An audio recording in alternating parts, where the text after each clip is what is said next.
Happy New Year mga kabayan, mga katusok. Ito ang inyong abang lingkod, si Angel ng Saudi Arabia, ang simpleng florista. Meron akong isang tawag ng customer na nagmamahal sa kanyang asawa. Dahil New Year, siya ay nagpagawa ng isang big stand bouquet worth 150 SR.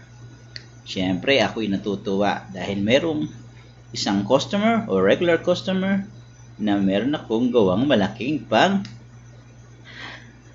Happy New Year. Sabi niya ay New Year na, kaya kailangan kukunin niya to mamayang alas 12. Siyempre ako naman, paspas na ng gawa para matapos agad to dahil mamaya ay kukunin na niya. Siyempre gagandahan natin, pang New Year to eh. Nilagyan na natin ng red roses. Pinalibot lang natin yung red roses. Binilog lang natin sa ating floral foam. At naglagay na tayo ng gypso sa lahat ng side. Pagkatapos natin makumpleto ang gypso, ay babalutin ko na siya ng black wrapping paper. Siyempre, ilalagay natin sa ating bawat gilid. Tutupin lang natin siya ng semi-triangle para magmukha siyang tutok-tusok. Ayan. Siyempre, kakabit na natin siya sa 4 na sulok nang masakop na ang lahat. Pag natakpan na natin, magtutupi naman tayo ng puti na may design at ilalagay na natin sa lahat ng palibot.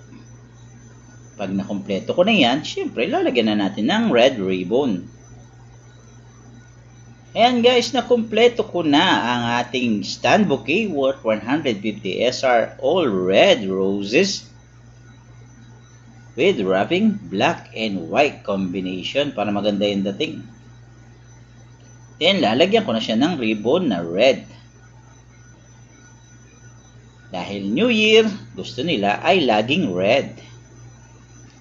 Siyempre, tataliin natin na maigpit para hindi makahulagpos ang ating wrapping paper, para hindi magalaw ang design.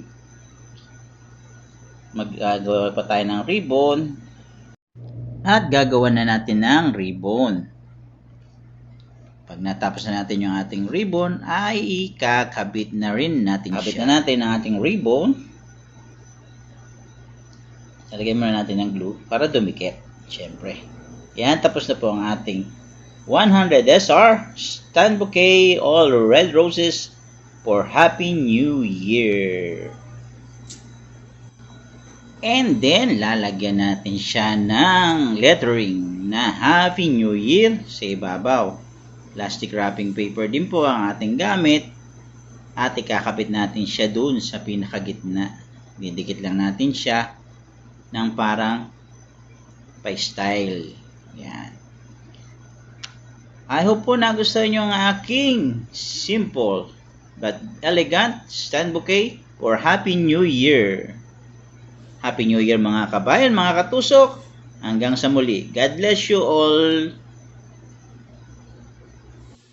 Paki-like and share and follow na rin po. Paki-comment na rin po kung saan nakarating ang aking video para mapasalamatan ko po kayo sa susunod na aking video.